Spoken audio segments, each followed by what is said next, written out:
ونصلي ونسلم على رسوله الكريم أما بعد فأعوذ بالله من الشيطان الرجيم بسم الله الرحمن الرحيم قل يا عبادي الذين أسرفوا على أنفسهم لا تقنطوا من رحمة الله إن الله يغفر الذنوب جميعا قال النبي صلى الله تعالى عليه وسلم لا يؤمن أحدكم حتى أكون أحب إليه من والده وولده والناس أجمعين أو كما قال النبي صلى الله تعالى عليه وسلم آمنت بالله صدق الله العظيم وصدق رسوله النبي الأمي الحبيب الأمين الكريم إن الله وملائكته يصلون على النبي يا أيها الذين آمنوا صلوا عليه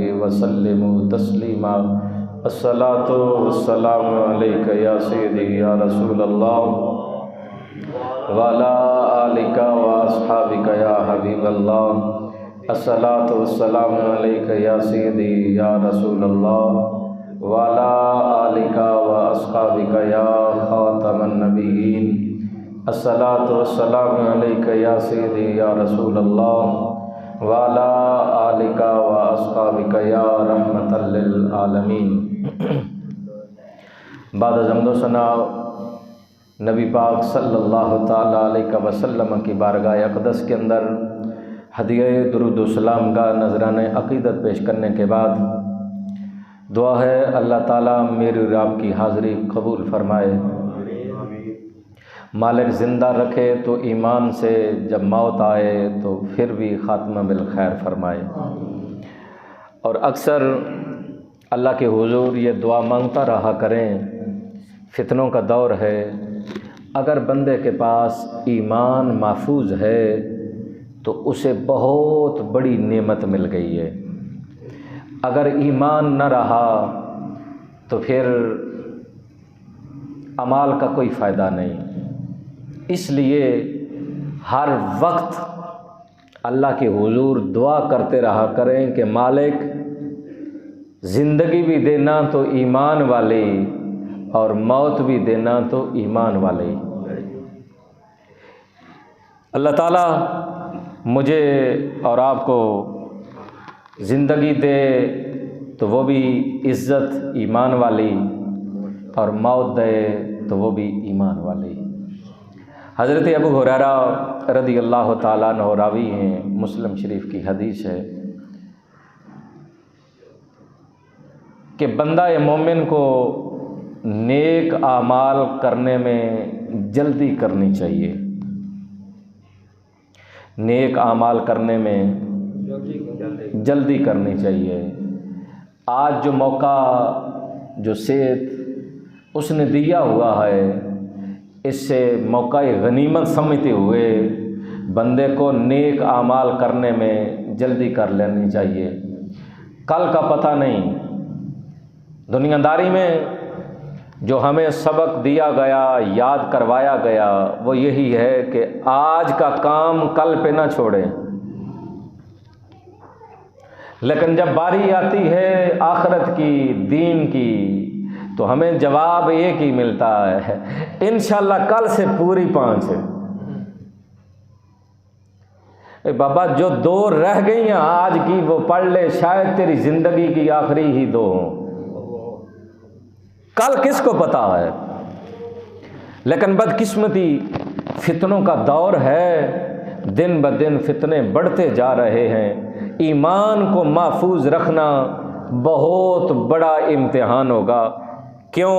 میرے کریم آقا علیہ الصلوۃ والسلام نے فرمایا میری امت پہ ایسا وقت آئے گا جب ہر طرف فتنے ہی فتنے ہوں گے، وہ صبح اٹھے گا تو مومن ہوگا، شام ڈھلے گی تو کافر ہو چکے گا۔ جو شام ڈھلی ہے مومن ہے، صبح سورج طلوع ہوگا تو وہ کافر ہو چکا ہوگا۔ اس لیے ہر وقت اپنے ایمان کی حفاظت کریں، ہر وقت، اور جتنا موقع ملے نیکی کرنے میں دیر نہ کریں، جہاں موقع ملے نیک عمل کرنے کا فوراً نیک عمل کر لیں۔ اللہ اکبر۔ حضرت ابن مسعود فرماتے ہیں مجھے اس دن میں اتنی شرمندگی ہوتی ہے جس دن میں میرا کوئی نمایاں کام نہ ہو، نیک عمل نہ ہو، مثلا زندگی میں کوئی اس دن بڑا کام نہ کیا ہو تو مجھے شرمندگی ہوتی ہے۔ ہمیں تو جزاک اللہ، ہمیں تو سلام کرنا بھی بوجھ لگتا ہے، خدا کی قسم ہمیں بوجھ لگتا ہے۔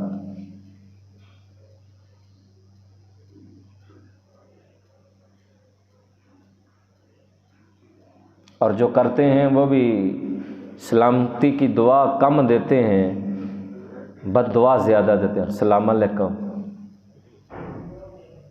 یہ دعا نہیں ہے، بربادی کی۔ اصل کیا تھا؟ السلام علیکم، السلام علیکم۔ دیکھ لو آپ کو دن میں کتنی بار لوگ یہ بربادی کی دعا دے جائیں، السلام علیکم کی مطلب ہے برباد ہوئے تم۔ السلام علیکم، اللہ کی سلامتی ہو تم پر۔ آگے والا کہتا ہے واہ شام، جڑا ہوں نا السلام علیکم اگوں واہ شام، چلو تیری بھی بربادی ہوئے۔ اگلے کی ذمہ داری تھی کہ اس نے ایک دعا دی ہے، وہ کہے وعلیکم السلام ورحمۃ اللہ، اور تجھ پہ بھی سلامتی ہو، اللہ تجھ پہ رحمت بھی نازل کرے۔ اللہ اکبر۔ لیکن بدقسمتی ہے، ہم دور بھاگتے جا رہے ہیں، دین سے بہت دور چلے جا رہے ہیں، اور ان چیزوں کو تو ہم اب اپنی وہ کیا کہتے ہیں رشتہ داری برادری اس کو آڑے لے آ رہے ہیں، اس کو ہم نے سلام کرنا ہے یا نہیں، اس کے ساتھ ہم نے مصافحہ کرنا ہے یا نہیں، یہ تو اب ہمارے بڑوں نے فیصلہ کیا نا کہ اس کے ساتھ نہیں بولنا۔ یعنی جو بڑے فیصلہ کریں وہ قبول ہے، جو رب کا فیصلہ قرآن کرے وہ قبول ہی نہیں۔ قرآن نے کیا کہا ہے؟ انما المؤمنون اخوۃ فاصلحوا بین اخویکم۔ جو دو مومنوں کے اندر، مسلمانوں کے اندر صلح کراتا ہے۔ واتقوا اللہ، اللہ کے خوف سے، اللہ سے ڈرتا ہے۔ لعلکم ترحمون، رب پھر ان پہ اپنی رحمتوں کا نزول کرتا ہے۔ اللہ اکبر۔ حضرت علی فرماتے ہیں، امام غزالی نے اپنے فلسفے احیاء العلوم کے اندر لکھا ہے، جس گھر کے اندر قرآن پڑھا جاتا ہے وہاں اللہ کی رحمتوں کا نزول ہوتا ہے۔ جس گھر میں قرآن پڑھا جاتا ہے وہاں اللہ کی رحمتوں کا، اللہ کی رحمتیں نازل ہوتی ہیں۔ ہمارے گھر کے اندر 24 گھنٹوں میں 18 گھنٹے ٹی وی چلتا ہے۔ میں یہ نہیں کہوں گا کہ آپ ڈرامے دیکھتے ہیں، فلمیں دیکھتے ہیں، میں اچھا گمان رکھوں گا، لیکن مجھے بتائیے کہ جو آج ہمارے گھروں کا کلچر ہے یا جو بے سکونی ہے، بچے بات نہیں مانتے، بیوی شور سے خفا ہے، شور بیوی سے خفا ہے، ماں بیٹوں سے، بیٹے ماں سے، باپ سب سے۔ تو یہ ماحول ہمارے گھروں کے اندر کیوں ہے؟ صرف نحوست ہے۔ اگر آپ صبح اٹھ کے نماز پڑھ کے قرآن اپنے گھر میں پڑھیں گے تو مجھے کیا فائدہ ملے گا؟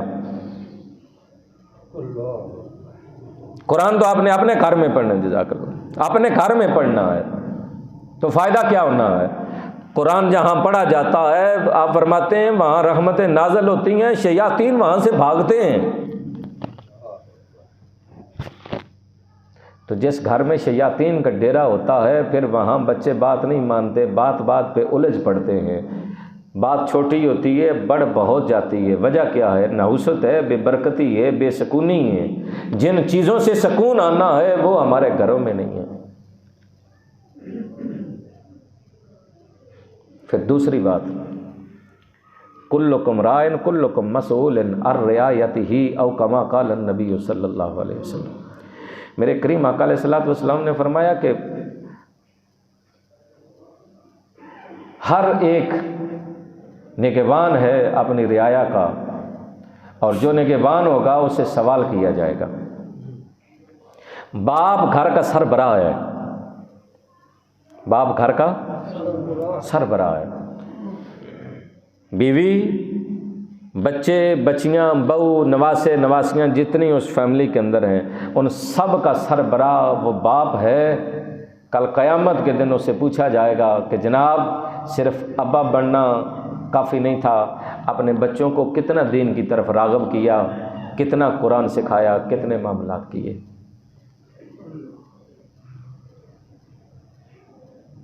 آج کل ہمارے پنجاب کے اندر بہت فیشن بن چکا ہے یہ ڈیورس کا، طلاق کا۔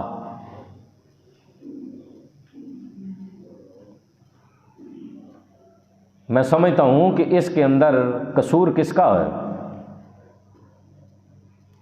بچے کو پتہ ہی نہیں ہے شادی کا حق کیا ہے، بیوی کے حقوق کیا ہے، نہ بچی کو پتہ ہے کہ میاں کے حقوق کیا ہیں، تو وہ خاک کام کریں گے۔ نرسری سے لے کر ماسٹر تک چلے جاؤ، مجھے کہیں کوئی لٹریچر دکھا دو جس میں شادی کے حق حقوق اور بیوی کے، ہاں 10ویں کے اندر کو 10-12 لائنوں کا ایک مضمون ہے حقوق زوجین، میاں بیوی کے حقوق، وہ مجھے پتا ہے اس میں کیا لکھا ہے، کچھ بھی نہیں۔ بچی نے ڈرامے دیکھے ہوتے ہیں، بچے نے فلمیں دیکھے ہوتے ہیں، جب پریکٹیکل لائف میں آتے ہیں بچی اپنی ڈرامے کرتی ہے، بچہ اپنی فلمیں کرتا ہے، رزلٹ کیا نکلتا ہے؟ تیسرے دن کیا جی طلاق ہو گئی۔ نہ بچی کو پتا ہے نہ بچے کو پتا ہے۔ میں نے بہت عرصہ حکومت وقت سے مطالبہ کیا تھا کہ اگر حکومت میرج ہال مارکی پہ یہ پابندی کروا سکتی ہے کہ رات 10 بجے بند ہو، رات ہو جاتے ہیں کہ نہیں؟ میرج ہال مارکی بند ہو جاتے ہیں نا 10 بجے، وہ لائٹیں بند کر دیتے ہیں بھائی۔ اگر جرمانہ ہو جاتا ہے اس کا مطلب حکومت پابندی کروائے تو کروا سکتی ہے۔ حکومت نے دوسرا آرڈر جاری کیا جی 1 ڈش ہونی چاہیے، کروا لیے۔ میں نے مطالبہ یہ کیا تھا کہ پہلی بات تو یہ ہے کہ نکاح مسجد میں ہونا چاہیے۔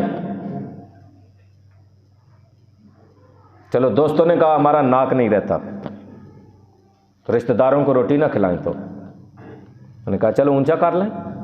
انہیں رشتہ داروں نے روٹی کھا کر، کسی نے کہا رائتا پرانا تھا بیچ میں سمیل آ رہی تھی، کسی نے کہا کھیر پرانی تھی، کسی نے کہا سالن میں نمک زیادہ تھا۔ میں کہ اللہ انہوں نے روٹی کھوا کے نہ کچھ ہی کرنے سے یا انہوں نے تن ذلیل کروائے۔ مطلب کیا نکلا کہ اگر لوگوں کے ہاتھ میں عزت آ جائے تو وہ تو تار تار کر دیتے ہیں، وہ کب بخشتے ہیں کہ اس کی عزت بنے؟ بہرحال اس کو بھی چھوڑیں۔ میں نے کہا یہ تھا کہ کم از کم میرج ہال کے اندر یا مارکی کے اندر 20 منٹ، زیادہ نہیں، کتنے؟ جو نکاح خان آئے نکاح پڑھانے کے لیے پابندی ہونی چاہیے میرج ہال پہ، مارکی پہ، کہ وہ میاں بیوی کے حقوق، طلاق کے، شادی کے، وہ 20 منٹ وہاں بیان کرے، لاؤڈ سپیکر لگاؤ، بیویاں بھی سنیں، بندے بھی سنیں، پتہ چلے بچی کو بھی جو دلہن ہے اور دولہا کہ شادی ہے کس نام کا۔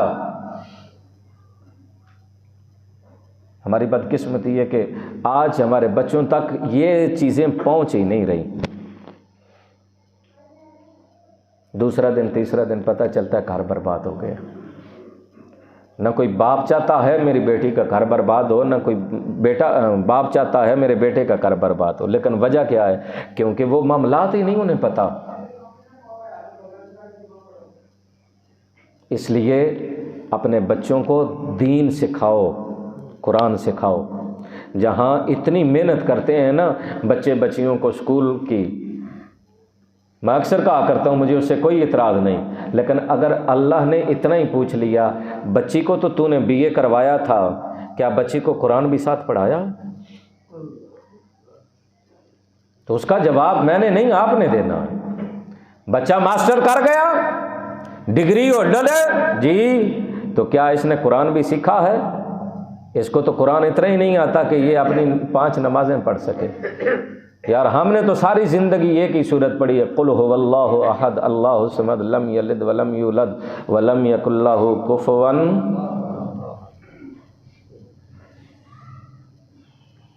تو پھر ہمارے لیڈر وہ ہیں جی، میں کہ کیڑے جنہوں سورت اخلاص بھی نہیں ہوں گی؟ ہمارے لیڈر ایک ہی ہیں جس کا نام محمد ہے صلی اللہ علیہ وسلم۔ کل قیامت کے دن یہ پارٹیاں آپ کو نظر نہیں آئیں گی، یہ بھاگیں گے آپ سے دور۔ وہاں جھنڈا ہوگا حضرت بلال کے ہاتھ میں، وہاں جھنڈا ہوگا حضرت ابو بکر کے ہاتھ میں، وہاں جھنڈا ہوگا حضرت عمر کے ہاتھ میں، وہاں جھنڈا ہوگا حسین کے ہاتھ میں، وہاں جھنڈا ہوگا میرے نبی کے ہاتھ میں۔ اذان پڑھنے والے حضرت بلال کے جھنڈے کے نیچے ہوں گے، سچ بولنے والے ابو بکر کے جھنڈے کے نیچے ہوں گے، انصاف کرنے والے حضرت عمر کے جھنڈے کے نیچے ہوں گے، سارے شہادت پانے والے حسین کے جھنڈے کے نیچے ہوں گے۔ اس لیے یہ دنیا ہے، دنیا داری رکھیں لیکن ساتھ دین کو بھی رکھیں۔ کل مالک نے پوچھ لیا تو پھر کیا جواب دیں گے؟ کم از کم بندے کو اتنا قرآن یاد ہونا فرض ہے جس سے وہ اپنی 5 نمازیں پڑھ سکے۔ یہ جو آپ حدیث اسکول کالج یونیورسٹیز پہ لکھی ہے نا، طالب العلم فریضۃ علی کل مسلم، کہ ہر مسلمان مرد عورت پہ علم حاصل کرنا فرض ہے۔ کیا انگلش پڑھنا فرض ہے؟ کمپیوٹر پڑھنا فرض ہے؟ کائنات میں کوئی بھی نہیں کہے گا جی نہیں۔ تو فرض کیا ہے؟ قرآن پڑھنا۔ تو قرآن تو پھر ساری زندگی ہم نے پڑھا ہی نہیں ہے، اور کچھ نہ ہو تو آخری 10 سورتیں تو بندے کو آنی چاہیے نا، وہ اپنی نماز تو پڑھ سکے۔ اور پھر وہ بھی نہیں ہونا چاہیے، تلفظ کے ساتھ پڑھنا چاہیے۔ میرے پاک نبی علیہ السلام نے فرمایا رب قارئ للقرآن والقرآن یلعنہ، بہت سارے قاری قرآن پڑھنے والے ایسے ہوں گے جن پہ قرآن الٹا لعنت کرے گا۔ کیوں؟ وہ معروف نہیں، مجہول پڑھیں گے قرآن کو۔ قرآن معروف ہے، معروف طریقے کے ساتھ پڑھے تو اس کا ثواب ملتا ہے، مجہول پڑھنے سے نہیں۔ مثلا بسم اللہ ہے نہیں ہے، بسم اللہ ہی، الحمدللہ ہے نہیں، الحمدللہ رب العالمین۔ تو قرآن سے محبت کریں گے تو آپ کے گھر میں برکتیں نازل ہوں گی، آپ کے بچے بات مانیں گے۔ اگر آپ صبح سورہ یاسین پڑھتے ہیں، آپ کی بیوی پڑھتی ہے، بچیاں پڑھتی ہیں، بچے پڑھتے ہیں، یار اس کا آپ کو انعام کیا ملے؟ شام جب دسترخوان پہ بیٹھتے ہیں تو پھر آپ اپنا دامن اٹھائیں، مالک جو میں نے پڑھا ہے تیرے در پہ پیش کرتا ہوں، میں اپنے مائی باپ کو بھی پیش کرتا ہوں، سارا جو بچوں نے میں نے بچیوں نے پڑھا ہے، مالک میرے باپ کی مغفرت کر دے۔ نعرہ تکبیر، اللہ اکبر، نعرہ رسالت، یا رسول اللہ، نعرہ ختم نبوت، زندہ باد، نعرہ ختم نبوت، زندہ باد، حیدری، یا جزاک اللہ۔ تو ہمیں کیا کرنا چاہیے؟ دین کی طرف لوٹنا چاہیے۔ اگر آپ کے بچے 5 وقت کی نماز پڑھتے ہیں نا تو اس کا فائدہ مجھے نہیں آپ کو ہوگا۔ سب سے پہلا فائدہ کیا ہوگا؟ بچے اور بچیاں گناہ کرنے سے بچ جائیں گے۔ جو بندہ نماز پڑھتا ہے نا، بچہ نماز پڑھتا ہے، یہ بچی نماز پڑھتی ہے، وہ آپ تجربہ کر کے دیکھ لیں، وہ کسی برائی کی طرف راغب نہیں ہوگا، وہ بچے گا۔ کیوں؟ یار میں نے نماز پڑھی ہے، میں نے گناہ تو نہیں نہ کرنا۔ نماز بجاتی ہے گناہوں سے۔ آپ نے وہ قرآن نہیں سنا، ان الصلاۃ تنہی عن الفحشاء والمنکر؟ نماز تو بے حیائی کے کاموں سے روکتی ہے۔ پھر آپ کو سیکورٹی گارڈ بن کر بچوں کی دیکھ بھالی کی ضرورت نہیں پڑے گی، بچہ بچی نماز پڑھے گا، وہ گناہوں سے بچ جائے گا۔ پھر دوسرا، جب وہ اللہ رسول کی تابعداری کرے گی تو پھر آپ کی بھی تابعداری کرے گی۔ پھر آپ کو شکوہ یہ نہیں ملے گا بچے بچیاں بات نہیں سنتے، بات نہیں مانتے۔ پہلی چیز، آپ خود نماز پڑھیں۔ کیوں؟ آپ رب کی نہیں مان رہے تو آپ کی کون مانے گا؟ یہ شکوہ نہ کیا کریں، پہلے اپنے اندر دیکھیں آپ نے کیا کیا ہے۔ کیا آپ اللہ کے حضور سجدہ ریز ہوتے ہیں، اس کی باتیں مانتے ہیں؟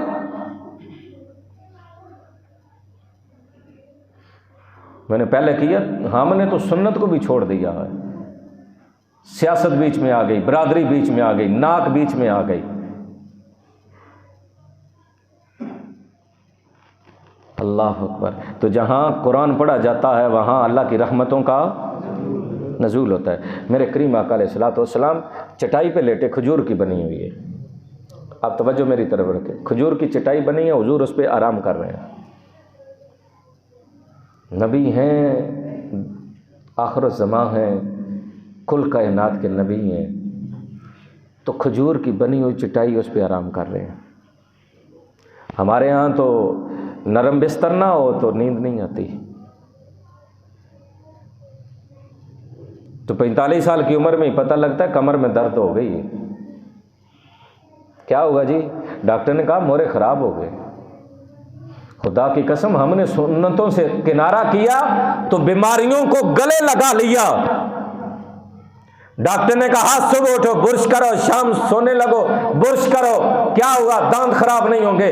آمنہ کے لال نے فرمایا مسواک کرو، تمہارے پیٹ کی منہ کی کبھی بیماری نہیں آئے گی۔ جب تیری موت آئے گی تو رب تجھے خاتمہ بالخیر فرمائے گا۔ لیکن ہم سنت پہ عمل نہیں کریں گے، مسواک نہیں کریں گے۔ ڈاکٹر نے کہا اس پہ عمل کریں گے۔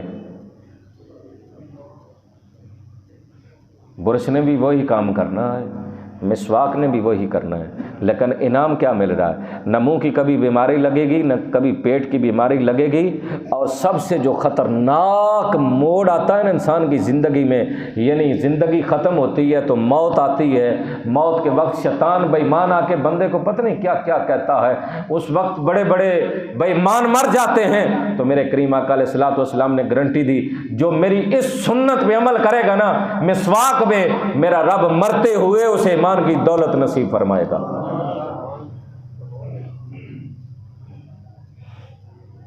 ایک عام بندہ کان ٹوٹا ہے، سنتوں کی لوڑ ہی نہیں جی۔ سنت کے بغیر کہاں سے شروع کروں؟ پیدا ہوتے ہو تو تمہیں سنتیں سہارا دیتی ہیں، فرض تو تیری زندگی میں 12 سال کے بعد جا کر لاگو ہوتے ہیں۔ پہلے 10-12 سال تو تجھے سنت نے سنبھالا۔ تو پیدا ہوا، تیرا ختنہ ہوا تو سنت ہے، تیرے کان میں اذان ہوئی تو سنت ہے، تجھے غسل دیا تو سنت ہے۔ کہاں کہاں سنت سے تو چھٹکارا حاصل کرے گا؟ تجھے لباس پہنایا گیا تو سنت ہے، تجھے مرنے کے بعد غسل دیا گیا تو سنت ہے، تجھے چارپائی پہ کفن دے کر رکھا گیا تو سنت ہے، کندھوں پہ اٹھا کر قبرستان لایا گیا تو سنت ہے، اور تجھے آگے رکھ کر جنازہ پڑھا گیا تو سنت ہے، تجھے عزت کے ساتھ قبر میں اتارا گیا تو سنت ہے، اور تجھ پہ ثواب سمجھ کے مٹی ڈالی جا رہی ہے تو سنت ہے۔ تو کہتا ہے کہ سنت کی ضرورت ہی نہیں۔ یہ صرف دشمنی ہے، دشمنی ہے، دشمنی ہے رسول سے۔ پہچانو، جو بندہ نبی سے دور ہے وہ سب سے دور ہے۔ کائنات میں سب کچھ بک سکتا ہے پر رسالت پہ سودا نہیں ہو سکتا۔ ایک ذرا برابر بھی سوچ، خیال، تحریر نیگیٹو ہوتی گئی، ایمان برباد۔ میرا فتویٰ نہیں، قرآن کا ہے۔ جو رب اپنے محبوب کے در اقدس پر ذرا سی آواز اونچی ہو تو وہ کہتا ہے اعمال برباد کر دوں گا۔ اس لیے آؤ خود بھی سیکھو، بچوں کو سکھاؤ، بچیوں کو سکھاؤ، تمہاری بھی زندگی سکون سے گزرے گی۔ اگر جنازہ اٹھ جائے گا تو وہ حدیث آپ نے سنی ہے نا، حضور نے فرمایا مر جائیں گے پہاڑ لے کے گناہوں کے قبروں میں داخل ہوں گے، جب اٹھیں گے تو نیکیوں کے پہاڑ ہوں گے، تو پھر رب کہے گا جاؤ یہ نیکیوں کے پہاڑ تمہارے ہیں، تو وہ کہیں گے یا اللہ ہم نے تو کوئی چنگا کام کیتا نہیں۔ مطلب جھوٹ دے خریدار سارے یہاں ہیں، وہاں تو سچ کا سودا ہے۔ مثال عرض کرتا ہوں، ایک بندہ گیا ایک درویش کے پاس، جا کر کہنے لگا حضور میں فخر لینا چاہتا ہوں، فخر۔ آج تو بندے کوئی غریب ہو نا تو وہ تو ویسے ہی مسکین شرمندہ ہوتا ہے کہ میں غریب ہوں، تو جہدے کول چند ٹکے ہون دی آکڑ ہی نہیں مکدی، میں چودھری ہاں، میں بڑا کچھ ہاں۔ میں کیا اے دنیا اگر ایڈی چنگی ہوندی نا تو رب پھر نبیاں دیندا، نمرود نہ دیندا، فرعون نہ دیندا۔ میرے پاک نبی نے فرمایا مجھے اپنی غریبی پہ فخر ہے، اور دوسرا حکم ارشاد فرمایا میں نے معراج کی رات جنت کے اندر زیادہ غریب دیکھے ہیں۔ اور تیسری بات، اگر کسی بندے کا دل سخت ہو جائے اسے غریبوں کے ساتھ بیٹھ کر کھانا کھانا چاہیے۔ دل سخت ہو جائے نا اسے مزدوروں کے ساتھ بیٹھ کر کھانا کھانا چاہیے۔ کہیں بہانہ بنا کر جس ہوٹل پہ کہیں مزدور بیٹھے ہیں جس ٹیبل پہ چلے جاؤ، بہانے کے ساتھ اس کے ساتھ بیٹھ کر کھانا کھا لو، رب دل میں اتنی نرمی دے گا کہ بات بعد میں سنے گا، آنکھوں سے آنسو پہلے کریں گے۔ سختی کیسے آتی ہے؟ دنیا سے۔ یہ دنیا چیز ہی ایسی ہے۔ وہ گیا، اس نے کہا بابا جی میں نے فقر لینا ہے۔ درویش لمبی چوڑی بات نہیں کرتے۔ رات گزری، صبح ہوئی، ٹینٹ کروائی، کاسا ہاتھ میں دیا، توجہ، کاسا ہاتھ میں دیا، فرمایا وہ سامنے کوٹھی، جا کر کہے بی بی تو بھی مر جا، تیرا بندہ بھی مر جائے، تیرے بچے بھی مر جان، تیرے بھائی بھی مر جانے، کوٹھی برباد ہو جائے، ویران ہو جائے، تہاڈا ککھ نہ رہے، میں نے کچھ دیو۔ پھر انہیں جو کچھ دیتا میرے خیال ہے میں دسن دی لوڑ تے نہیں۔ واپس آیا، بابا جی نے پوچھا ہاں جی، انہوں نے کہا ویکھ لو پھر جو کچھ سارا نظر آ رہے۔ دوسرا دن آیا، پھر کاسا دیا، فرمایا جاؤ اسی کوٹھی پہ جا کے کہنا بی بی تن حضرت خضر دی عمر لگ جائے، تیرے بندن لگ جائے، تیرے بچے کدی نہ مرن، اے کوٹھی سدا ہی رہے، تو ان کدی موت نہ آوے، بیماری نہ آوے، تسی سدا اتھے ہی رہنا۔ انہیں سب کچھ چوک کے جھولے چ پایا، آیا بابا جی نے پوچھا اگے نہیں گیا، وہ ایک کرو ہی جو بے بھرے گئے سن۔ تے بابا جی نے فرمایا کل تو سچ آکھیا سی انہیں تن ماریا، آج تو جھوٹ بولیا انہیں تن نوازیا۔ ہن دس اے دنیا جھوٹ دی خریدار ہے، کیوں؟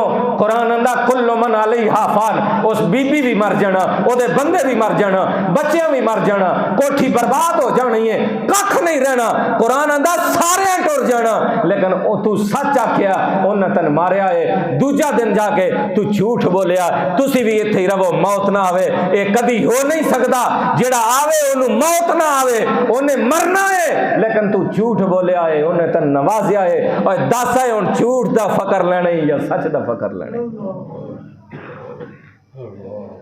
اے دنیا جھوٹی، جھوٹ دے منار بنا کے، جھوٹی انا دے منار بنا کے تے اپنی جی رہی ہے۔ آخرت دے اندر سچ دا سودا ہے۔ انہوں نے کہا یا اللہ سی تے کیتے ہی نہیں، فرمایا تسی نہیں کیتے، پیچھے اپنے نیک اولاد چھڈ آئے سو جنہاں تسی سورہ یاسین سکھائیے، قرآن سکھایا، انہاں تواڈے پیچھے پڑھے ہے، وہ جدو پڑھے ہے نا تو پھر انہاں تواڈے واسطے مغفرت دی دعا کیتی ہے۔ کی کیتا ہے؟ مغفرت دی دعا کیتی ہے۔ جدو انہاں مغفرت دی دعا کیتی ہے تو یبدل اللہ سیئاتہم حسنات، میں تواڈے گناہاں نوں نیکیاں دے اندر بدل چھڑیا۔ اس واسطے اگر تہاڈی اولاد نیک ہوئے گی تو فائدہ تہانوں ہوئے گا۔ بچے نماز پڑھن گے برائی تو بچ جان گے، بچے نماز پڑھن گے دعا کرن گے ربنا اغفر لی ولوالدی، تہانوں فائدہ ہوئے گا۔ اس واسطے اللہ دی حضور رجوع کرو۔ رمضان المبارک آ رہے ہیں تے بندن تیاری کرنی چاہیے خالصتاً اور اس نیت اور اس ارادے دے نال کہ مولا تو یہ مہینہ ٹریننگ دا رکھیا ہے، میرے کو سستی ہے، کمزوری ہے کہ میں پورا سال تیری بندگی دا او حق ادا نہیں کیتا، تے مولا میری انج دی دنیا بدل دینا کہ رمضان لگے تے میرے واسطے پھر پورا سال رمضان ہی ہوئے۔ اے منگیا کرو دے کولو توفیق منگیا کرو۔ اگر نماز دی توفیق نہیں مل رہی تو او دے کولو منگیا کرو، نیکی دی توفیق نہیں مل رہی تو منگیا کرو۔ کلیاں گناہ ہوندے پے نے تو او دے کولو منگیا کرو کہ مالک تو تے مہربان ہے نا، معافی دے نا، میں نے اس راستے تو ہٹا اپنے راستے تے پا لے۔ وہ کریم ہے۔ اے جڑی آیت میں پڑھی ذرا ترجمہ گھر بھی جا کے پڑھے، سورہ زمر آیت نمبر 53 53 کیا فرمایا؟ قل یا عبادی الذی، اے محبوب آپ انہیں فرما دیجئے میرے بندوں کو، یا عبادی الذین اسرفوا علی انفسہم، تم نے اپنی جانوں پہ ظلم کر لیا۔ ظلم کیا ہے؟ حضور ضیاء العلوم جسٹس پیر محمد کرم شاہ الازہری رحمۃ اللہ تعالیٰ علیہ نے ظلم کی تعریف لکھی۔ کیا لکھا؟ کہا ٹوپی کا مقام سر پہ ہے، جوتوں کا مقام پاؤں میں ہے۔ اگر ٹوپی سر سے اتار کے پاؤں میں رکھ دی جائے اور جوتوں کو اٹھا کے سر پہ رکھ دیا جائے، جب مقام بدل جاتا ہے تو یہ ظلم ہے۔ یہ تو مالک نے فرمایا تم نے اپنی جانوں پہ ظلم کر لیا۔ ہم نے ظلم کیا کیا؟ جہاں اس نے جانے سے منع کیا وہاں ہم گئے، جہاں اس نے جانے کا کہا ہم وہاں نہیں گئے، جس نے اس نے کہا یہ نہیں کھانا ہم نے کھایا، اس نے کہا یہ کھاؤ ہم نے وہ نہیں کھایا۔ یہ نہیں، ہر چیز کا مقام بدلا ہے، ہم نے ظلم کیا ہے۔ تو اس نے کہا اے میرے محبوب میرے بندوں سے کہہ دیجئے تم نے اپنی جانوں پہ ظلم کر لیا۔ مولا پھر فرمایا انہیں کہہ دے لا تقنطوا من رحمت اللہ، میری رحمت سے مایوس نہ ہونا، میری رحمت سے۔ مولا علی شیر خدا کرم اللہ وجل کریم نے اس آیہ مقدسہ کی جب تفسیر لکھی نا، کہا اتنا کافی تھا، انعام کمال کر دیا، یہاں تک کافی تھا، پر مالک نے آگے رحمت کے سمندر کھول دیے۔ پیچھے فرمایا محبوب آپ ان سے کہہ دیجئے، محبوب کی زبان سے کہلوایا، گارنٹی دی کہ میرا محبوب جو بولتا ہے وہ سچ بولتا ہے۔ وما ينطق عن الهوى ان هو الا وحی یوحی، سورہ نجم۔ کہا میرا محبوب تو تب تک بولتا ہی نہیں جب تک میں نہ بولوں۔ کہا محبوب آپ انہیں کہیے یا عبادی الذین اسرفوا علی انفسہم، تم نے اپنی جانوں پہ اپنے نفس پہ ظلم کر لیا۔ سنو لا تقنطوا من رحمت اللہ، میری رحمت سے مایوس نہ ہونا۔ مولا علی کہتے ہیں یہاں تک انعام کافی تھا، پر مالک نے سمندر کھول دیا۔ کیا فرمایا؟ ان اللہ یغفر الذنوب جميعا، بے شک میں تمہارے گناہوں کو بھی معاف فرما دوں گا۔